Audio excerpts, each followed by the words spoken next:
Assalamualaikum warahmatullahi wabarakatuh. Waalaikumsalam warahmatullahi wabarakatuh. Alhamdulillah, dengan rahmatnya Allah pada malam hari ini kita masih diberikan kesehatan iman kita, Islam kita, sehingga dapat menghadiri pengajian Ma'rifatullah di Wadah Thoriqat Sataria Syahid. Mudah-mudahan apa yang kita kaji pada malam hari ini semoga bermanfaat untuk diri kita, agar diri kita lebih baik melangkah ke depan nanti, lebih dewasa pola pikirnya, lebih bijak dalam perbuatannya untuk menghadapi kehidupan dunia ini sampai kehidupan di akhirat nanti, yaitu hidup setelah mati.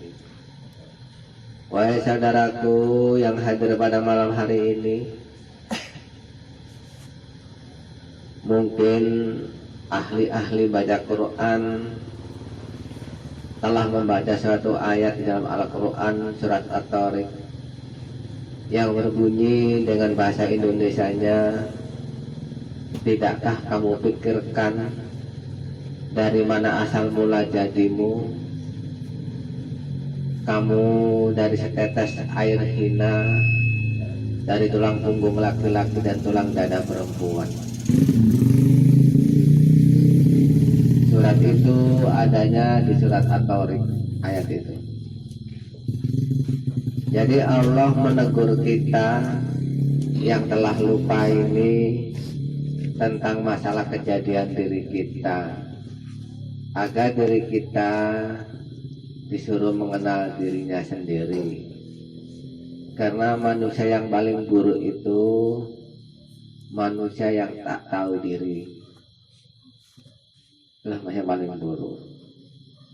Maka dari itu ini malam kita kaji ulang tentang masalah asal-usul diri kita, agar kita gak tersesat sesuatu permainan setan di dunia ini.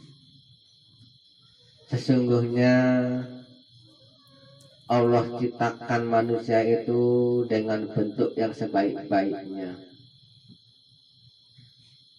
dan nanti Allah pulangkan dengan yang seburuk-buruknya.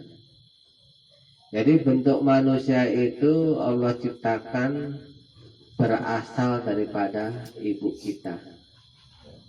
Bentuk badan kita ini Allah ciptakan berasal daripada ibu kita bentuknya. Kalau jasadnya, badannya ini, dagingnya ini, itu berasal daripada bapak kita. Tapi kalau ruhnya itu nggak masuk akal, nggak bisa dikaji. Itu berasal daripada ruh si Malik, bahan bakunya, daripada roh saya. Dan sifat kamu yang kamu perbuat sehari-hari itu berasal daripada zatnya Allah. Jadi yang kita pakai dalam diri kita ini semua itu ada asal usulnya. Tapi ada satu yang nggak masuk akal, orang membantahnya, menolaknya, yaitu tentang masalah ruh. Karena itu ruh rahasianya Allah. Yang tahu rahasianya Allah hanya wali-wali Allah. Jadi orang-orang yang durhaka kepada ibunya, yang menyakiti kehidupan ibunya di dunia ini, kalau bahasa apanya durhaka, itu wujud mereka itu nggak macam manusia. Wujudnya nanti setelah mati itu wujud hewan. Belum mati saja dikatakan sama ibunya, ketika ibunya marah karena kita melampaui batas, anak-anak yang melawan orang tuanya, yang nyakiti sehingga jengkel orang tuanya, ibunya pun marah dengan bahasa yang kotor. Anjing kamu, katanya. Belum mati sudah dibilang oleh ibunya itu hewan, monyet kamu, babi kamu, lembu kamu, kan begitu banyak itu ya. Orang tua yang marah-marah anaknya begitu. Karena asal usul bentuk manusia ini dari ibu. Jadi nanti kalau kita durhaka kepada ibu kita, itu wujud kita, bentuk kita itu nggak macam manusia, itu macam hewan. Maka kita sekarang ini ngaji ma'rifat ini berusaha untuk menyenangkan kedua orang tua kita, yaitu terutama ibu kita, agar ibu kita itu ridho pada kita. Tapi kadang-kadang kita senang pun nggak terima sekarang ibu itu, maunya marah aja, nggak cocok yang kita perbuat. Memang begitulah namanya kaum ibu itu, begitu sama anaknya. Marahnya dia itu bukan karena benci, enggak, karena sayang, mungkin kita yang kurang tahu. Jadi cara kerja untuk kembali kepada Allah itu yang pertama kali kita berusaha untuk menyenangkan, yaitu ibu kita di muka bumi ini yang masih hidup ibunya. Jangan sampai kita itu punya dosa terhadap ibu kita. Nanti bentuk kita nggak manusia ketika meninggalkan badan. Bentuknya macam hewan. Apa yang dikatakan ibunya dulu, ya itulah wujudnya nanti. Ketika ibunya marah-marah kita dengan bahasa-bahasa hewan itu, itulah nanti wujud kita di hadapan Allah. Alangkah meruginya waktu kita di dunia begitu gantengnya, kayak macam bintang film kan ya, saking gantengnya. Tahu-tahu ngadap Tuhan wujudnya anjing ataupun babi ataupun monyet ataupun lembu, kan sedih aja gitu ya. Sebab kita nggak tahu cara bermakrifat kepada Allah itu. Banyak anak-anak itu amalnya itu bagus-bagus, pandai-pandai otaknya, kena sekolah, kena belajar, amalnya bagus-bagus, tapi kadang-kadang menjengkelkan orang tuanya, menipu orang tuanya, kadang-kadang menyakiti orang tuanya.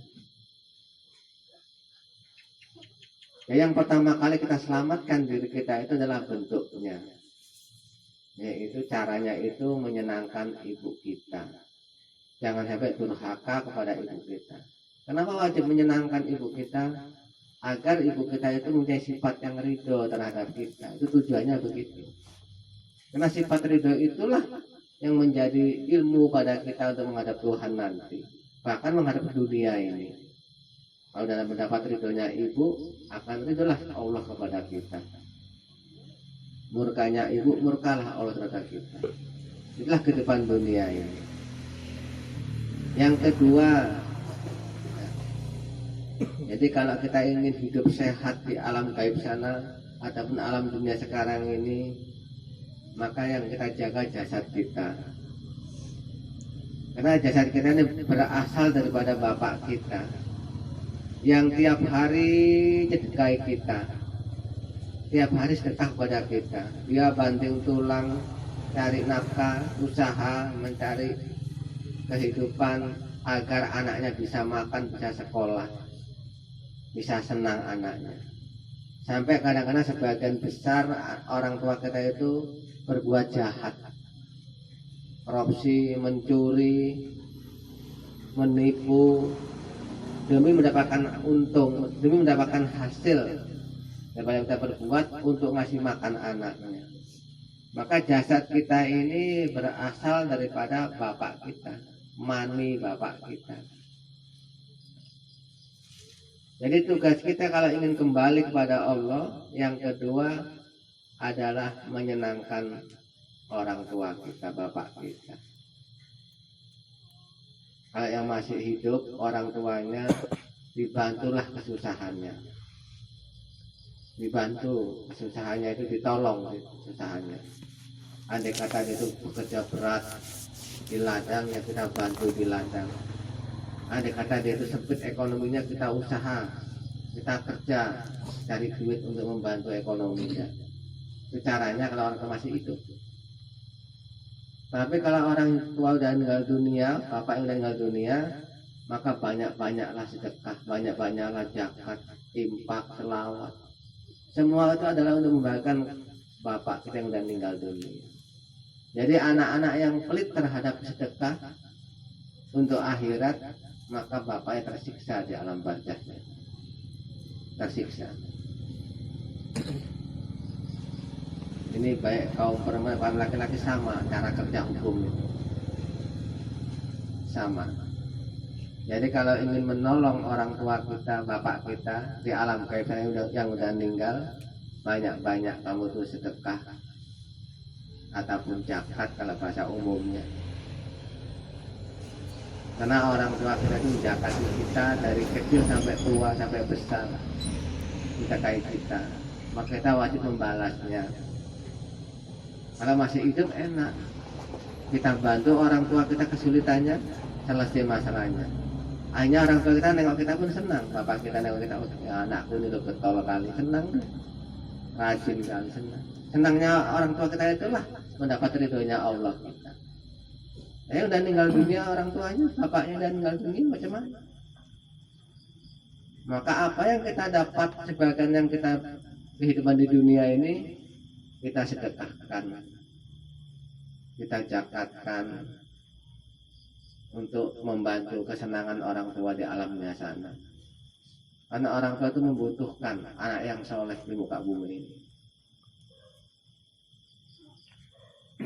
Jangan malah untuk dirimu sendiri.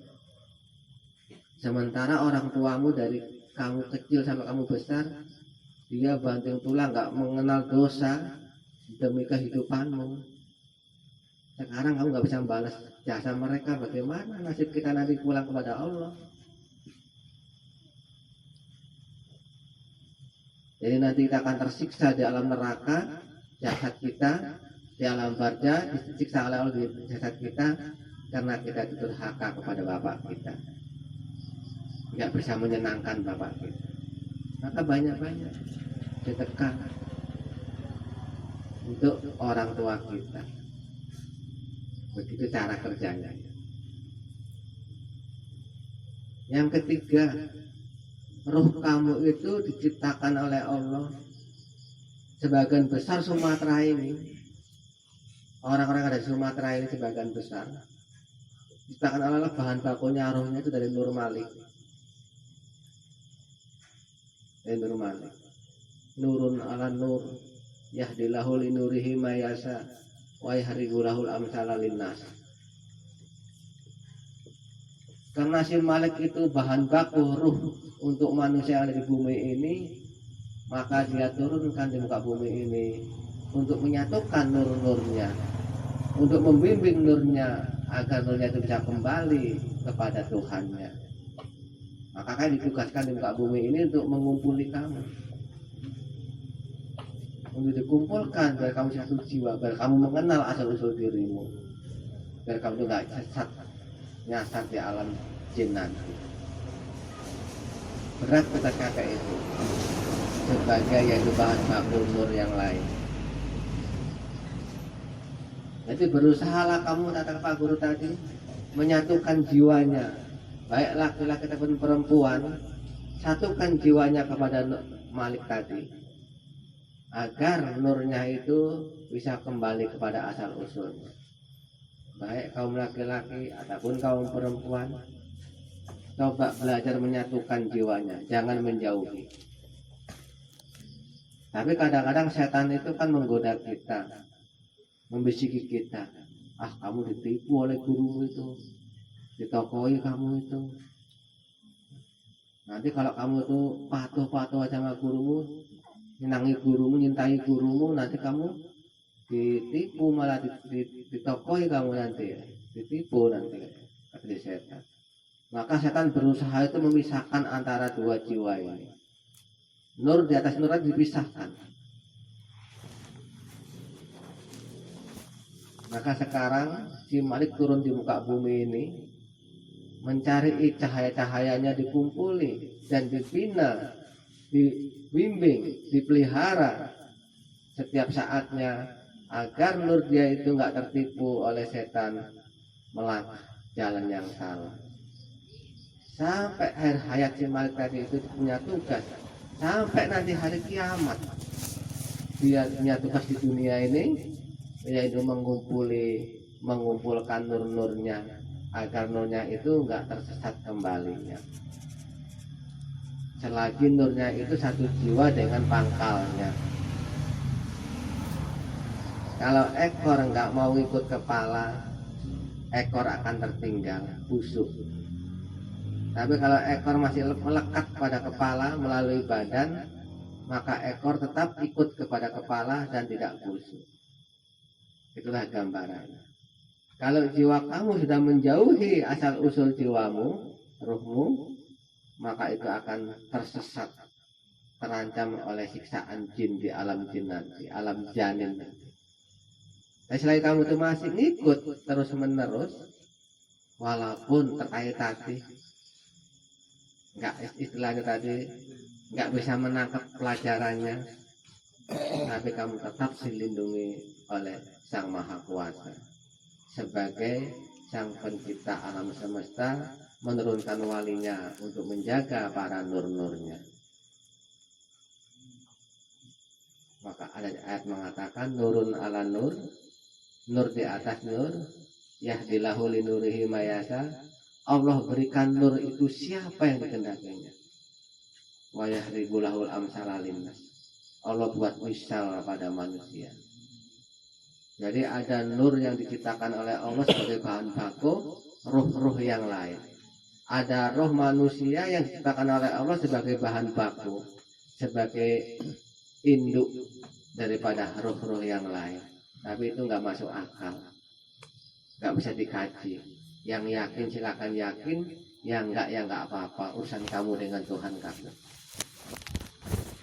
Maka ya ruh yang diciptakan oleh Allah sebagai misal tadi itu, dia diturunkan di muka bumi, dikasih tugas oleh Allah, oleh zatnya itu untuk mencari nurnya, untuk mengumpulkan nurnya, agar nurnya tadi selamat daripada itu tipuan setan di muka bumi ini. Maka di mana-mana ada pengajian itu tujuannya itu untuk menyatukan jiwa.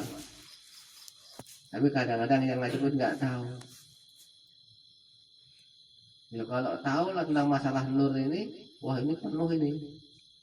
Sekitar sini yang dekat-dekat ini berlomba-lomba datang. Baik dari kelompok siapa, baik itu orang awam sana yang nggak ngaji. Kalau tahu rahasia diri dia itu lari kemari dia datang sebagai saksinya. Mereka nggak tahu ya wajar-wajar, saya maklum ya, namanya nggak tahu. Apalagi orang awam, orang luar yang ngaji aja nggak tahu, kan begitu. Itulah. Jadi kalau ruhnya kamu itu tahu asal usulnya dan mendekat pada pangkalnya, insya Allah pasti akan kembali kepadanya, kepada Allah. Pasti. Kan nggak mungkin tertinggal, akan kembali kepada. Maka sekarang berusahalah kamu tuh mendekatkan jiwanya, menyatukan jiwanya dengan pangkalnya. Itu berusaha. Yang keempat yang kamu pakai dalam badanmu itu, yang pertama kali diciptakan oleh Allah, yaitu sifat kamu. Sifat kamu itu berasal daripada sifatnya Allah. Al-insanu siri anasiruhu wasifati la goirihi. Sesungguhnya manusia itu rahasiaku dan aku rahasianya manusia. Sifatnya nggak lain adalah aku juga. Maka manusia itu sifatnya Allah. Ditulis oleh Allah waktu dibentuk di alam kandungan ibu, di tangan, di dua telapak tangan kita. Yang sebelah kiri dikasih angka 18 dengan angka Arab, yang sebelah kanan dikasih angka 81 dengan angka A. Jumlah tangan dan tangan kita, telapak tangan kita itu 99 sifat yang kita bawa ke dunia ini sebagai yaitu af'al, perbuatan sehari-hari untuk kita. Maka perbuatan kita itu yang terbaik yang dari Allah. Tapi karena manusia itu bodoh daripada satu ilmu pengetahuan, maka setan pun menyusup pada diri kita.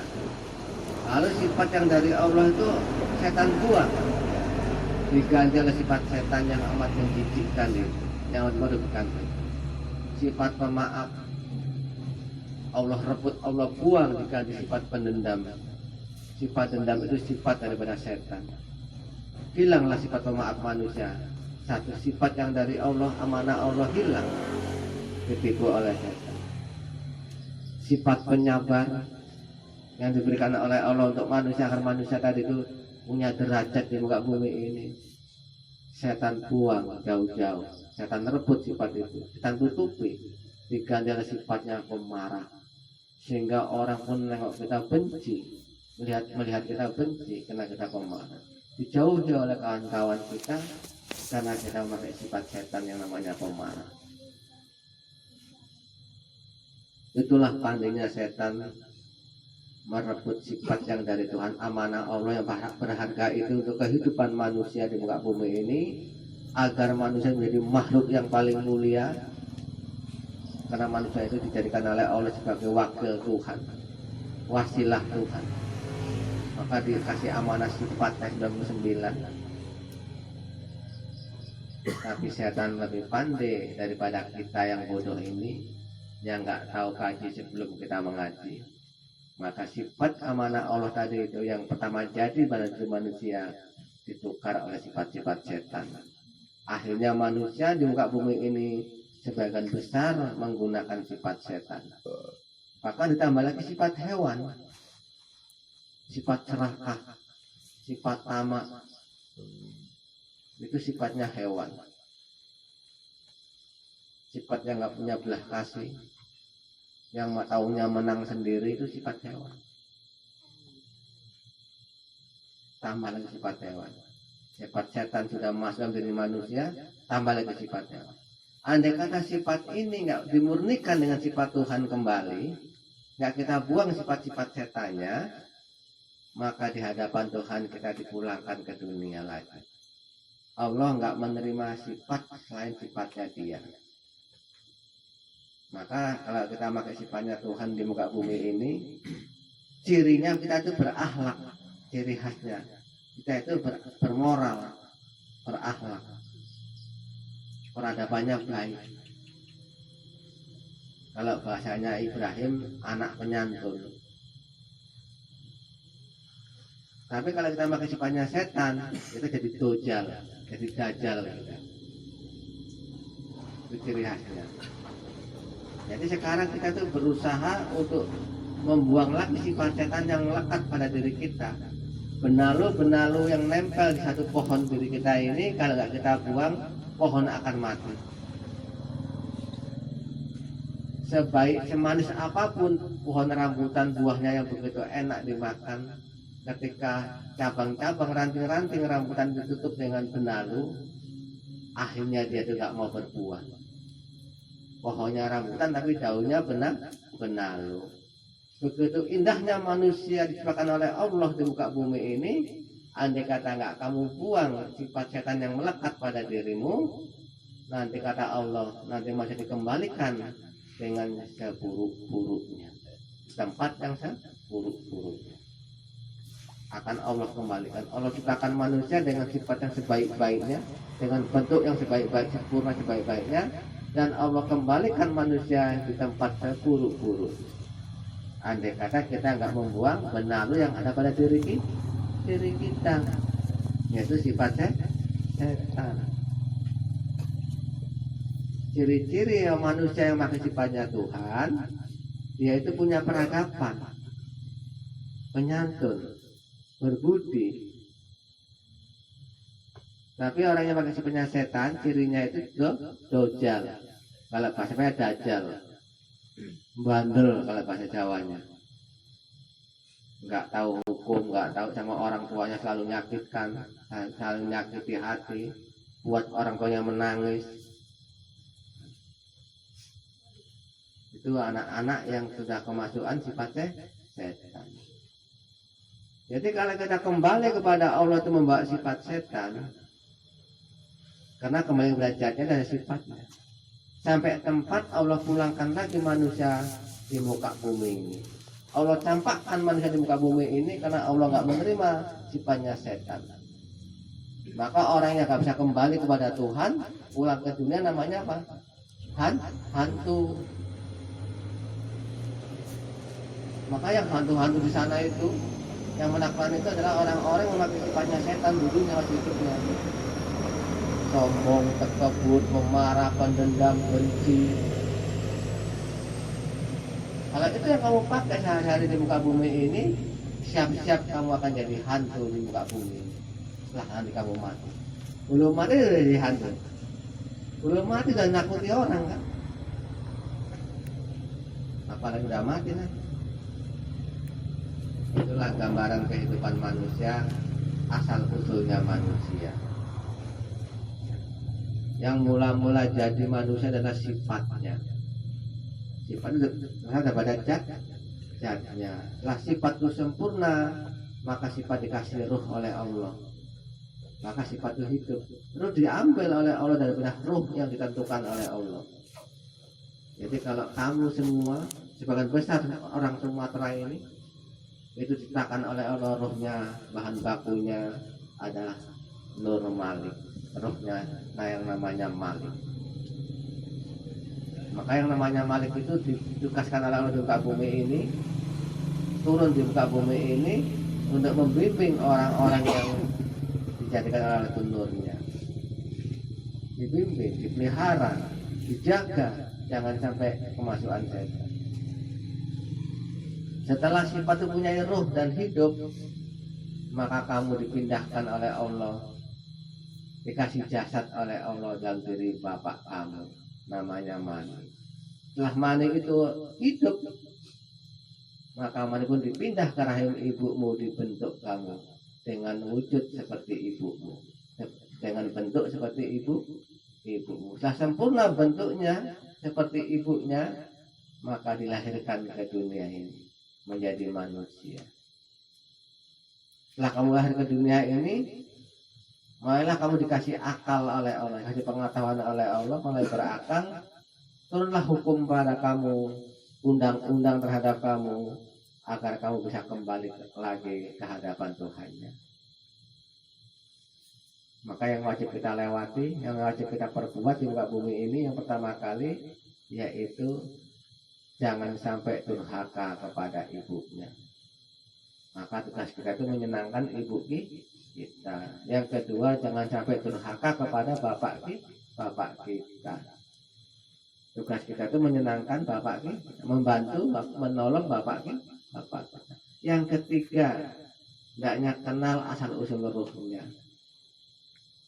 Maka di dunia ini berusaha kamu itu mendekatkan jiwanya kepada asal usulnya. Yang keempat, kamu berakhlak baik. Karena sifat yang dikirimkan oleh Allah kepadamu itu untuk kehidupanmu, agar kamu itu menjadi derajat yang amat tinggi. Agar manusia itu punya sifat ataupun derajat yang amat tinggi pada makhluk yang lain, maka dikasih amanah oleh Allah itu sifatnya, dikasih bekal oleh Allah sifatnya. Tapi karena manusia tadi itu nggak tahu, awam, setan lebih licik daripada manusia, maka setan menukari barangnya. Barangnya kamu bawa dari Tuhan ditukar oleh setan, diambil dan dibuang oleh setan, dikasih yang palsu. Itu sifat-sifat yang dari dirinya, yang dulunya pemaaf sekarang pendendam, yang dulunya sabar sekarang pemarah, yang dulunya kasih sayang sekarang jadi pembenci, yang dulunya itu tawadhu sekarang sombong. Itu kan tujuannya apa ditukar oleh setan? Agar manusia nggak bisa kembali kepada Tuhan, tetap bersama dia di muka bumi ini. Karena di bumi ini adalah penjaranya setan. Kira-kira macam mana, bisa dipahami?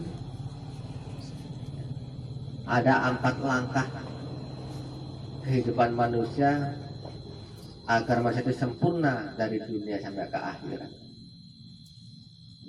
4 langkah yang wajib kita perbuat. Jadi yang ketiga tadi, kamu berusaha menyatukan jiwa terhadap pangkal. Itu nggak masuk akal yang ketiga ya.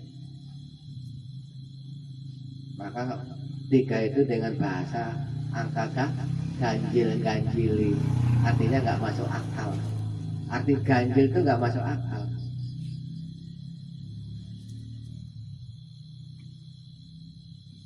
keempat genap artinya pas, masuk akal totok. Itulah yang kita baca dari surah Al-Quran, surat apa ini? Surat At-Tariq. Tidakkah kamu pikirkan dari mana asal mula jadimu? Kamu dari setetes air hina, dari tulang punggung laki-laki dan tulang dada perempuan. Itulah kamu dari air hina. Kalau bibit kacang, orang masih mau mencium-ciumnya, memegangnya. Kalau bibit kacang, bibit sawit sajalah, orang masih mau memegang dan menciumnya. Kalau bibit manusia ada yang mau menciumnya? Tidak ada yang mau. Jijik. Kalau bibitnya pohon sawit, bibitnya pohon kacang, bibit jagung, bibit tumbuh-tumbuhan, semua orang masih mau memegang dan menciumnya. Kalau bibit manusia, orang nggak mau memegang dan menciumnya. Jijik. Nah, dikatakan air hina kata Allah. Sampai kamu itu dikeluarkan oleh Allah dari tempat yang hina pula, tempat yang paling hina, melalui lorong yang paling hina kamu dikeluarkan oleh Allah di muka bumi. Saking hinanya sampai orang lain nggak boleh tahu, nggak boleh melihatnya. Yang dikatakan malu. Kalau bahasa bendanya namanya kemaluan. Kamu dikeluarkan ke dunia ini dari lorong yang paling hina. Saking hina, saking jeleknya, sampai orang lain nggak boleh melihatnya. Andai kata dilihat orang lain, timbul sifat malu. Nah, tandanya kamu tuh hina. Kenapa sekarang kamu sombong? Sebelum kamu mengetahui yaitu makrifat dari Allah itu untuk kehidupanmu, sehari-harimu, untuk perjalananmu hidup sampai menuju ke Tuhan, kenapa kamu tuh sombong? Karena Allah telah menghinakan orang-orang yang gak tahu makrifat di muka bumi ini. Karena orang yang bermakrifat kepada Allah itu tertipu oleh setan. Dia selalu menggunakan sifat-sifat setan. Maka ditambah lagi sifat hewan, tamak dan serakah. Dan begitu. Bagaimana kira-kira bisa dipahami? Jadi kaum anak muda, ingat-ingat, jangan mentang-mentang kamu itu masih muda, tak mau-maunya. Orang mau nyayangi kamu itu berlebihan, sampai dia itu nggak takut sama dosa demi kamu. Kenapa kita sebagai anak yang dipelihara dengan kasih sayang, kita balas dengan kebencian, dengan menyakitkan? Kalau bahasa peribahasanya, air susu dibalas dengan air tuba. Janganlah jadi anak durhaka diri kita ini. Karena sebaik apapun ibadah anak durhaka, tetap Allah itu menolaknya. Belajarlah jadi anak yang soleh.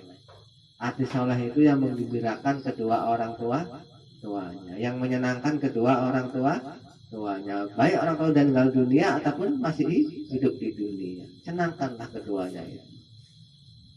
Kalau udah meninggal nanti saya kasih tahu kan caranya itu. Kalau masih hidup enak kan? Langsung kita perbuat di hadapan dia. Itulah gambarannya. Mudah-mudahan kita yang awam ini kita dididik oleh ilmu makrifat jadi agak mengerti tentang masalah kehidupan di muka bumi ini.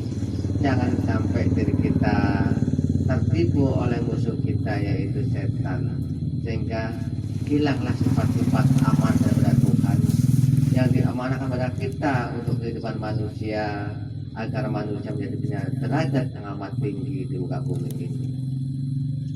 Malikin nas ilahin nas, raja manusia, Tuhan manusia. Itulah manusia. Insya Allah kita tergolong anak-anak manusia.